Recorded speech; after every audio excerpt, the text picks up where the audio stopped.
A bright, fluorescent-lit supermarket aisle. Late afternoon. A construction worker in a hard hat, his white t-shirt streaked gray with cement dust, steps through the automatic doors.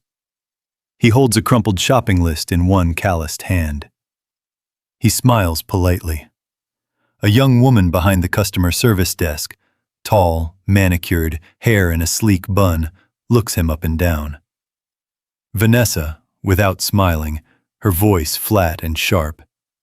"Sir, the staff washroom is for staff. Customers have to use the public one at the back, past the pharmacy. It's not as nice, but that's not our problem, is it?" The construction worker pauses, then quietly says, "I'm sorry, miss. I don't need the washroom. I just need help finding—" Vanessa cuts him off, raising her hand like she's flicking something invisible off her fingers. "You smell like wet concrete. Could you just step back? You're breathing on the cash." Close up on the construction worker's eyes. He swallows. He's used to it. He turns to leave. Softly, to himself, he says, "It's all right. It's all right." There is a question we ask every single day, even when we don't realize we're asking it. We ask it at the grocery store. We ask it at the airport gate. We ask it across a dinner table, or a job interview, or even a church pew.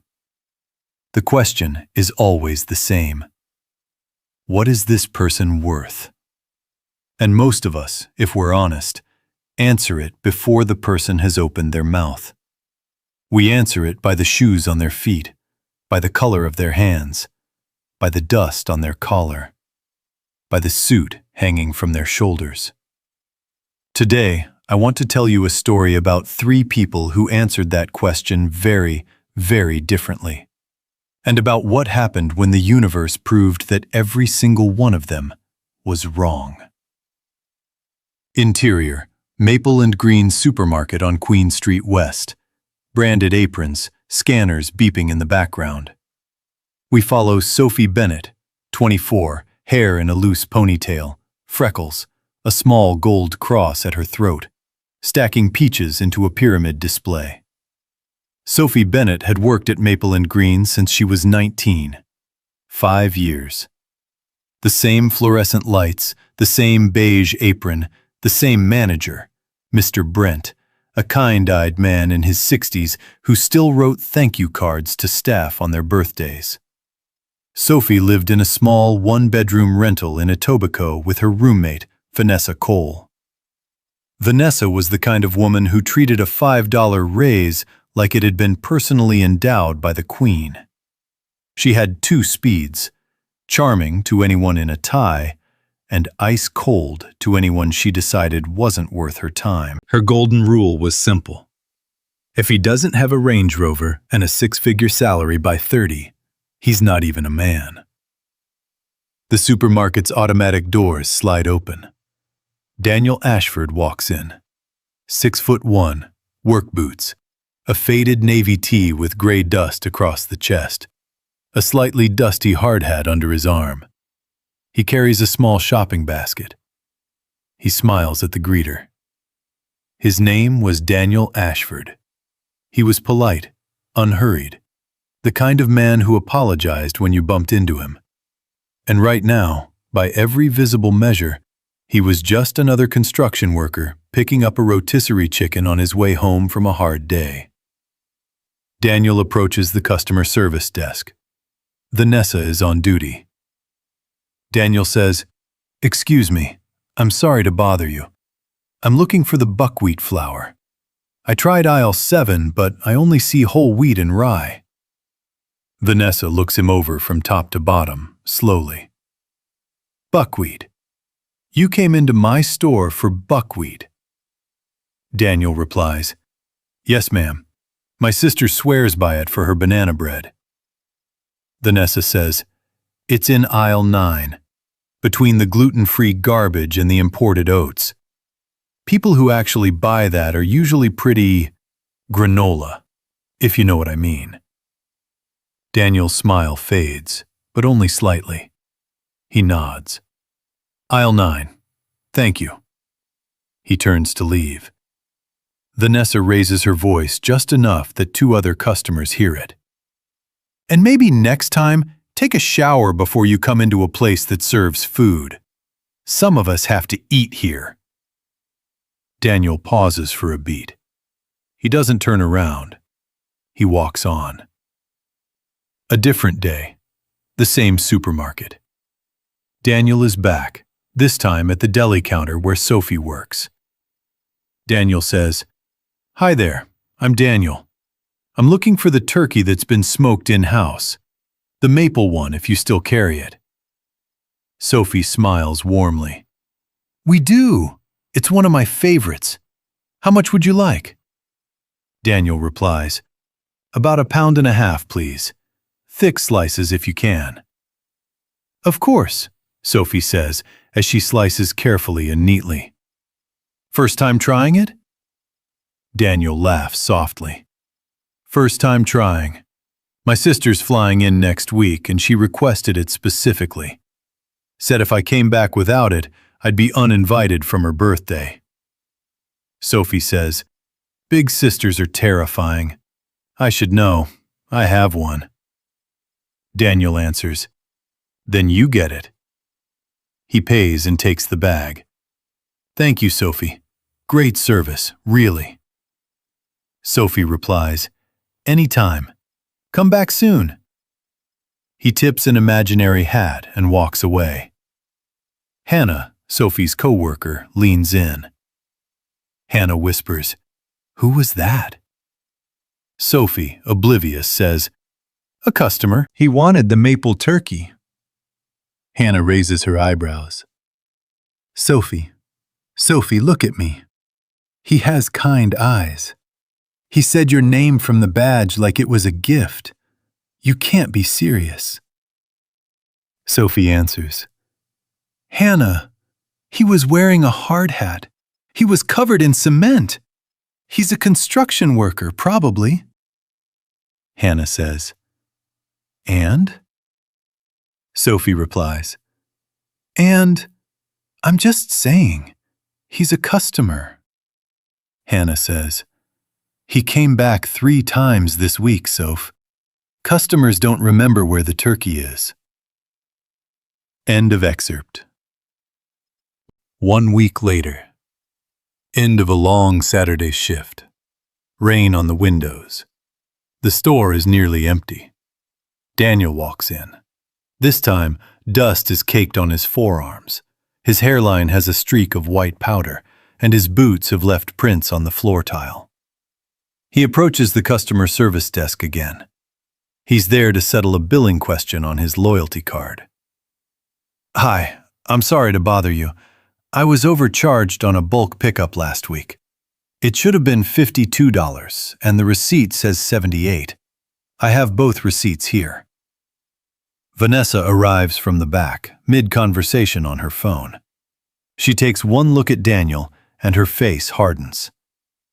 "Sir, please, use the side entrance if you're coming from the site. The main floor is for—" "I did use the proper entrance, miss. I just have a refund question." "You just came in here like 10 minutes ago, didn't you? I can smell the cement from here. You smell like a mixer." "I work down the street. I'm sorry if it's bothering you." "Did you not hear me? I said the smell is bothering everyone. Look, I don't know how they do things on the site, but in a supermarket, customers have a standard. You're dripping on the floor. You're making the air unpleasant. Could you just hurry up and step away?" She picks up a paper cup of cold water from the counter, the kind staff use during shifts, and tips it slowly, deliberately, onto the floor around his boots. "There.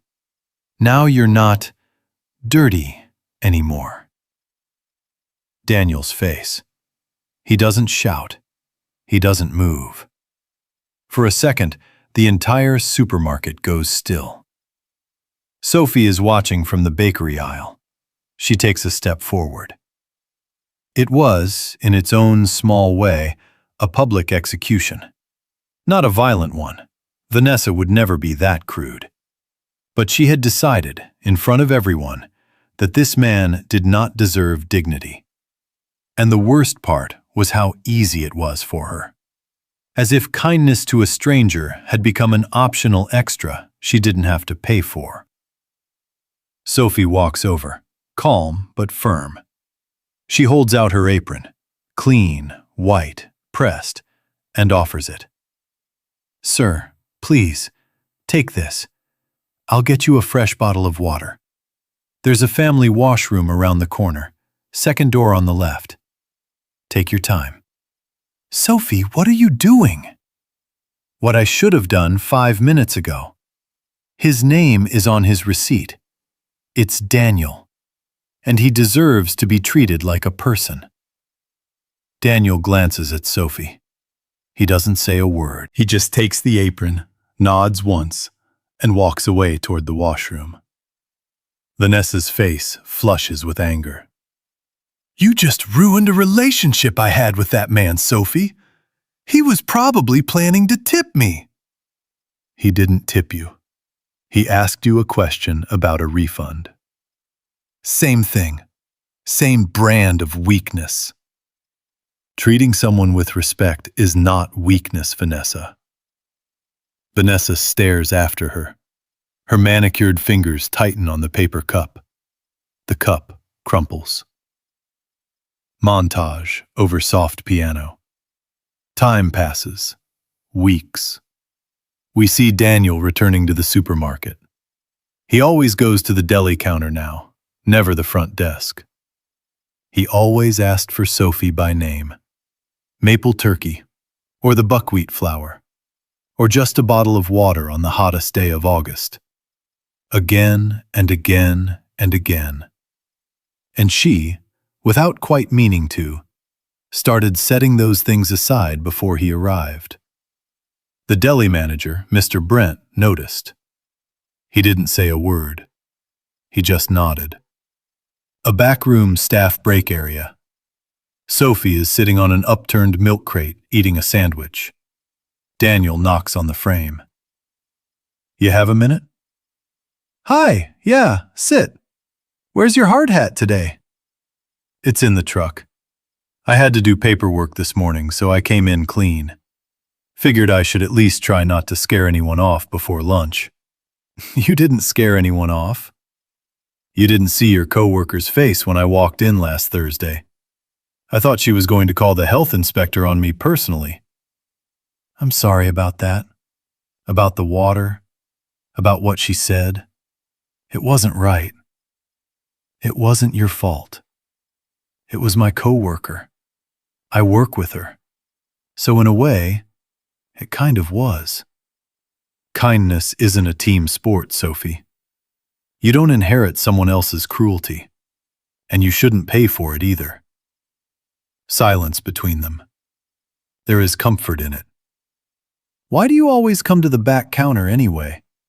You could shop anywhere on King Street." Hypothetically, if a guy had to come to one specific shop because of, say, a personal reason, what's the worst thing that could happen in his head? He might get recognized by the wrong person, and the wrong person might pour ice water on him. Or he might meet someone who talks to him like a person, and then he might be late for the rest of his life catching up on the conversation. Sophie smiles, a real one, not the work one. Hannah from the doorway. "Lord have mercy, he is so in love." Sophie swats a hand at her without looking. Hannah retreats. Daniel raises an eyebrow. "Friend of yours?" "That's Hannah. She has never once in her life kept an opinion to herself." Several weeks later, late October. Daniel arrives at the supermarket in a dark overcoat, still dusty at the cuffs, but visibly cleaner than before. He carries an envelope. 3 months in, Daniel finally asked Sophie to a real event. Not a coffee between shifts, not a walk to the parking lot. He invited her to the Ashford Heart Foundation's annual spring charity ball, an evening event hosted downtown at the Royal York. I know it's a lot to ask on a Wednesday, and it's not exactly your usual, but I'd love for you to come. With me. Daniel, I work deli. Those events aren't really my... That's exactly why I want you there. To be honest with you, most of the people in that room went to private schools. They ski in Whistler. They summer in Muskoka. And not one of them knows what buckwheat flour is. They'd call it a misspelling. You're saying I'm the buckwheat flour of charity balls? I'm saying I'm tired of conversations where nobody laughs. Come with me. One night. If you hate it, we'll leave by 10. Sophie bites her lip. She nods. They decide on a date, 3 weeks away. Same evening, closing shift. Sophie is helping Vanessa close out the registers. So, the construction guy. Daniel, you know he's not actually a construction guy, right? What do you mean? Hannah told me. He drives a Cadillac, Sophie, a 2024 Escalade, black, tinted windows, parked behind the staff lot. What construction worker drives an Escalade? Maybe he saves up, or maybe he has 2 jobs, or maybe he has a wife, or maybe he's scamming you for, I don't know, deli turkey. Can you stop? Just for once, can you stop assuming the worst about someone based on where they park? I'm protecting you, Sophie. You have a pattern. You pick the same kind of guy every time. Quiet, invisible, safe. And then one day they ghost you. I've seen it 3 times. I'm just trying to spare you. You're not sparing me. You're sabotaging the only good thing that's happened to me in 2 years, and you're doing it because... Because what? Because if I'm happy, you don't know where to put yourself. A long silence. Vanessa's face tightens. I will remember this conversation, Sophie. A different kind of morning. Sophie is at her apartment, in her pajamas, eating cereal on the couch, watching breakfast television. And in business news this morning, a Toronto figure we're only now learning about. Daniel Ashford, who has spent the last 18 months working incognito as a construction foreman on his own downtown development, sat down with our Olivia Hart, yes, his sister, for a rare exclusive interview. Cut to a widescreen shot of Daniel Ashford, but clean. Suit, tie, hair neatly combed. Daniel's always worked the site himself. He started this company when he was 26. He took small contracts first, townhouses, a few duplexes in Leslieville, and grew it one project at a time. He's never wanted the spotlight. He told me once, if my buildings have to carry my name, I want them to be honest buildings, the kind of place I'd be proud to live in. And I can't pretend to know that from behind a desk. Site engineering has been my passion, long before it became a brand. I'll always be on site. Maybe not every day, but enough to keep my boots dusty. Hold on Sophie's face. The cereal spoon is halfway to her mouth. Her hand trembles slightly. The man she had spent 3 months making deli sandwiches for. The man who had stood in front of Vanessa and quietly said, "Yes, ma'am," while she poured water on his boots, was, this morning, on live television, the billionaire CEO of an entire skyline. Sophie runs to her laptop. She pulls up the Ashford Hart website. There he is. Photo, biography, net worth estimate in the hundreds of millions. The apartment door opens. Vanessa walks in, mid-laugh on a phone call. She hangs up. She sees Sophie's face. She sees the TV. She freezes. That's a deep fake. It's not. Aspen. He's in Aspen. The picture in the Forbes piece is him, and he was... I poured water. Sophie, I poured water on a... Yes, Vanessa, you did. Vanessa's chin drops. She sits down on the couch like the floor has given out beneath her. A key to an apartment in Yorkville. I was going to give it to you Saturday at the supermarket. I had the speech planned. I had a coffee from your favorite place, the small one with the oat muffins. I had a list of all the ways I was going to ask if you'd move somewhere safer. But I got the message on Friday and I lost my nerve. You were going to upgrade me. I was going to protect you from people who do exactly what she did. And if I'd said yes, I'd have moved without ever knowing you trusted me.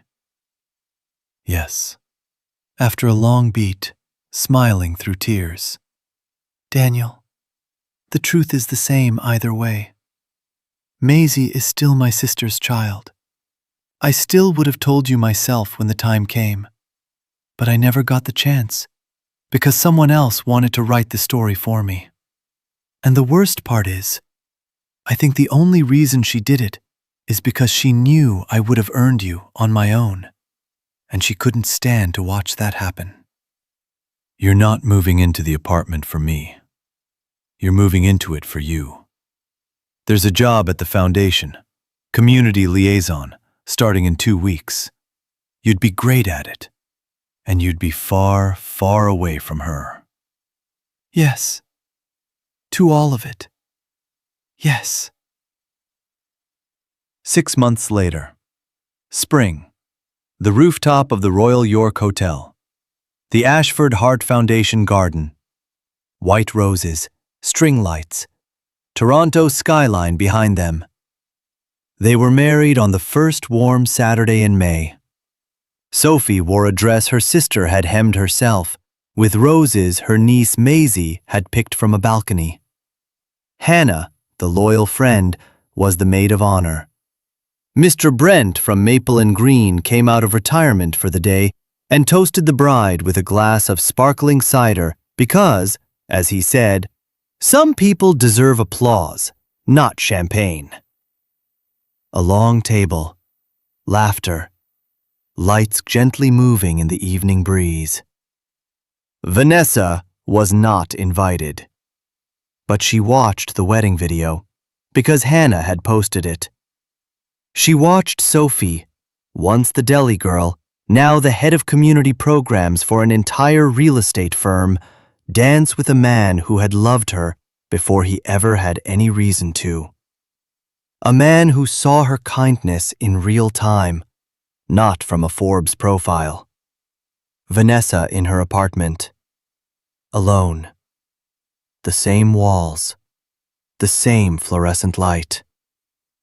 Her phone screen reflects Sophie, smiling, twirling on a rooftop. She watched the video 3 times. And somewhere between the second and the third viewing, she cried. Not for the bride, but for herself. Because she had spent her whole life measuring people by what they had, and she had finally met someone who was measured by who she was. And that woman hadn't been her. Couldn't be. Would never be. So she sat on her couch, in the apartment that used to belong to 2. And she understood, finally, that you cannot humiliate your way into another person's joy. The world doesn't transfer its happiness to you when you destroy someone else's chance at it. The world just leaves you exactly where it found you. Alone. Final close-up of the TV screen. Sophie laughing, head thrown back. Daniel with his arm around her. Slow dissolve to a quiet frame. Black background. Soft piano. Voice returns.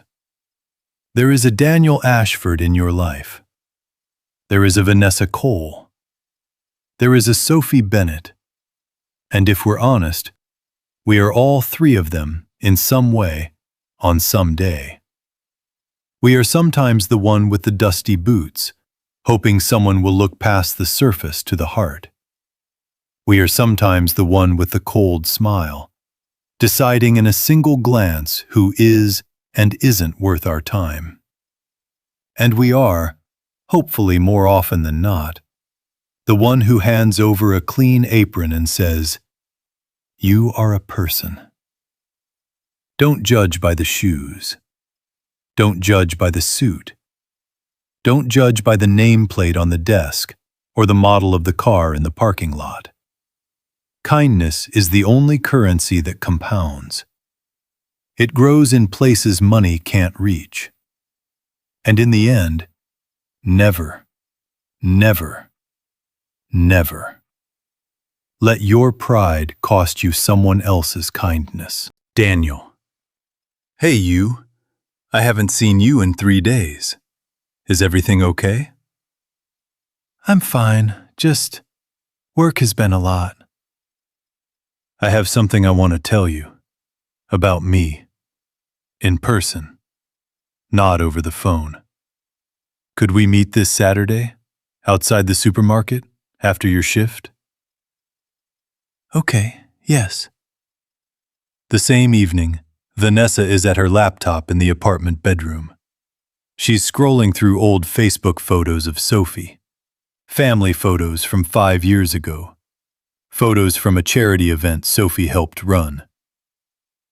Vanessa had a choice. She could have apologized. She could have walked into the supermarket the next morning, found Daniel at the deli counter and said, "I was wrong. I judged you. Please forgive me."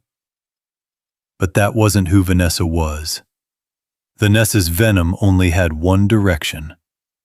Outward. And she had a new plan. A small one. A cruel one. Vanessa opens Photoshop. She crops a photo of a small child, Sophie's niece Maisie, whom Sophie often babysits, and pastes it next to a posed picture of Sophie. Vanessa. The wrong person. You said that to me, didn't you? Fine. Let me introduce you to the wrong person. She creates a fake Facebook profile, Tessa Kane, uploads the doctored photo, and tags Daniel in it. Didn't want you to find out from someone else. Sophie has had a kid for almost 3 years now. She never told you, Daniel. Ask her about it. Someone who actually cares about you. A few clicks. The post is live. Vanessa's finger hovers above the delete history button. She presses it. She sent it at 11:47 p.m. on a Thursday. By 7 a.m. on Friday, Daniel had seen it. And by Friday afternoon, the messages had stopped. Hannah, Soph, tell me everything. He didn't show. He hasn't texted. Nothing since Thursday. Hannah, did something happen? He said he needed to talk to me. About something. And then, silence. Hannah. Soph, did you hear about a post going around? Sophie, there's a fake profile. It says you have a kid. 3 years old. What? Hannah, I think he saw it. I think he's... Soph, who would do this? Sophie lowers the phone slowly. Her eyes find the wall clock. Her gaze drifts to the laptop still open. And in the reflection off the window, she sees Vanessa in the bedroom doorway. You did this. Vanessa, I did what was necessary. You forged a child. You made me into a liar to a man who has only ever been decent to me. To save your own face. Because you couldn't face the moment of saying, I was wrong. I was protecting. You were destroying. That's what this is. This isn't protection. This is annihilation. Sophie starts packing a bag. Where are you going? I'm going to find Daniel, and I'm going to tell him the truth. All of it, including you. Sophie drives across the city to the downtown construction site of Ashford Hart's new tower. Daniel is there in his dusty clothes still. He sees her car. He doesn't wave. They meet on a side street. Daniel's jaw is tight. He's holding his phone. Sophie, I need you to look me in the eyes and tell me the truth. Are you the mother of a 3-year-old named Maisie? Maisie is my sister's daughter. I have been helping raise her since my sister went back to school full-time. She sends me pictures. She's a sweet kid. She is not mine. And if you don't believe me, call my sister. Right now. Or look at the photos. Any of them.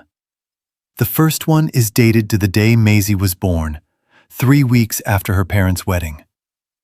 I was 16. Silence. Daniel looks at the phone. He scrolls. He closes his eyes. I'm sorry. I'm so sorry. You don't have to be sorry for being cautious. People lie on the internet every day. I'm not sorry for being cautious. I'm sorry for doubting the only person who's been honest with me in 6 months. He hands her a small envelope. What's this?